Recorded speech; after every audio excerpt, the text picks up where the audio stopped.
আসসালামু আলাইকুম, hello lovely people's, সবাইকে AT-TUR স্টুডিও স্বাগতম। আজকে নিয়ে এসেছি মাহে রমজানের স্পেশাল আরেকটি বিশেষ রেসিপি, যেটা হচ্ছে বেগুনের চপ। তো বেগুনের চপে কী কী লাগছে দেখিয়ে নিচ্ছি।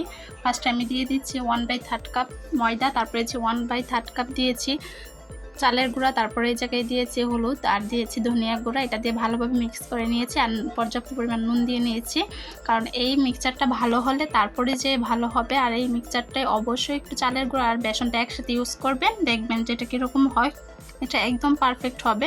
এখন আমি পরিমাণ মতো পানি দিয়ে নিচ্ছি, একটু একটু করে দিয়ে দিবেন, কারণ এটা একবারে যে নরম হবে তাহলেও হবে না, আবার যে পিছলা হবে তাহলেও হবে না, আবার শক্ত হলে হবে না। সো দেখতেই থাকেন ডোটা কেমন হচ্ছে।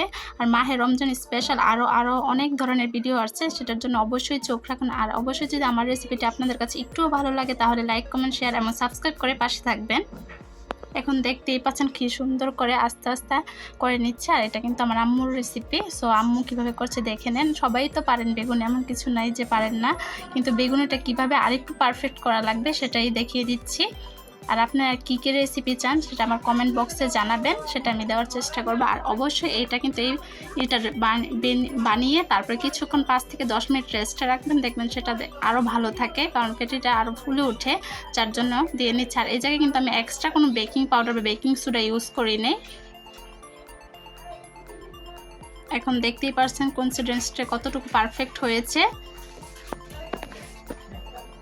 এখন এই জায়গায় আমি দিয়ে দিচ্ছি সরিষার তেল। আপনার এই জায়গায় চাইলে সয়াবিন তেল বা যে এটা ইউজ করেন, কিন্তু রমজান তো অনেকে চাইলে এটা ইউজ করতে পারেন, কারণ রমজানে অনেকের গ্যাস্ট্রিকের সমস্যা হয়ে থাকে, যার জন্য সয়াবিন তেলের থেকে সরিষার তেল এতটা গ্যাসের পরিমাণ নেই। আর যেহেতু ভাজা পোড়া একটু খেতেই হয়, তার জন্য একটু হলেও তো কি বলবো গ্যাস্ট্রিক থেকে একটু অ্যাভয়েড করতে হবে। এখন আমি একটু তাওয়াতে দেখে নিচ্ছি একটু দিয়ে, তারপরে আম্মু পরপর দিয়ে নিচ্ছে। সরি, আমি বলে ফেলছি, এটা আমার আম্মুর রেসিপি। এখন একটার সাথে বেগুনগুলো নিয়ে একটার সাথে একটা দিয়ে দিচ্ছি। আর এটা কিন্তু বেগুনটা একদম চিকন করে কেটে নেবেন। এটা আমি আর ক্যামেরার সামনে দেখাই নেই, কারণ এটা তো বুঝেনি আপনারা।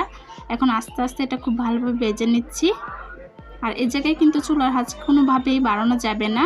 সো এটা মিডিয়াম হিটে আগে থেকে তেলটা একটু গরম করে নেবেন, তারপরে মিডিয়াম হিটে থেকে বাছতে পারবেন, আর সেটা খেতেও খুব সুন্দর লাগে। আর এটা বললেই তো হবে না, অবশ্যই মাহে রমজানে ট্রাই করে জানাবেন যে এটা আসলেই কেমন হয়েছে। আর আপনারা কী কী ভিডিও চান জানাবেন, আমি আল্লাহর রহমতে দেওয়ার ট্রাই করব। আর মাহে রমজানের উপলক্ষে আপনাদের বাসায় কী কী করছেন না করছেন অবশ্যই কমেন্ট বক্সে জানাবেন, যেহেতু আপনারা আমার একটা ফ্যামিলি। আর ইনশাল্লাহ ট্রাই করব আপনাদের কাছে প্রতিনিয়ত এক সপ্তাহে 2টা বা 3টা রমজান স্পেশাল ভিডিও দেওয়ার। তার জন্য অবশ্যই তো সাবস্ক্রাইব করতে হবে, সাবস্ক্রাইব করে পাশে থাকতে হবে। এখন একটা ছাঁচের সাহায্যে আমি এটা তুলে নিচ্ছি। আর এই জায়গায় আমি একটা প্লেটে টিস্যু পেপার দিয়ে দিচ্ছি। টিস্যু পেপার দেওয়ার কারণ হচ্ছে এই জায়গায় এক্সট্রা যে তেলটা সেটা টিস্যু পেপারে চলে যাবে, যার জন্য এটা খেতে হয়তো সমস্যা হবে না, তেলটা কমে যাবে, তেলের পরিমাণটা। এভাবে আমি পরপর সবগুলো ভেজে নেব, আর আপনারা দেখতেই থাকুন কীভাবে ভাজছি। আর এই জায়গায় কিন্তু আমি একটু মরিচের গুঁড়া দিয়েছি, জাস্ট ফ্লেভারের জন্য, যেন কালারটা আমি আসে বেসনের গুঁড়ার সময়।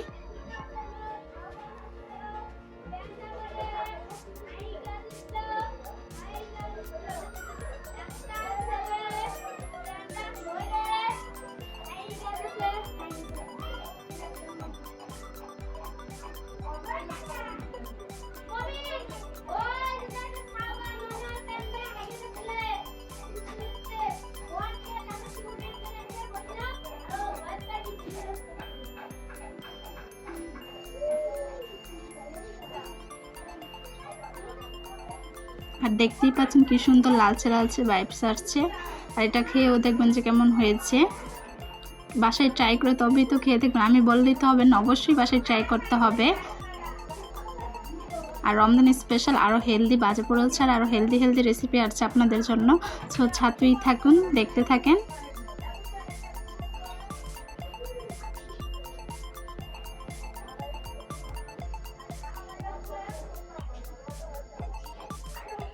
আর এগুলো আমি আবার পরপর তুলে নিচ্ছি। আর এই জায়গায় রমজান স্পেশাল বুটের ভিডিওটা দিয়েছি, সেটা আমি ডিসক্রিপশন বক্সে দিয়ে দিব।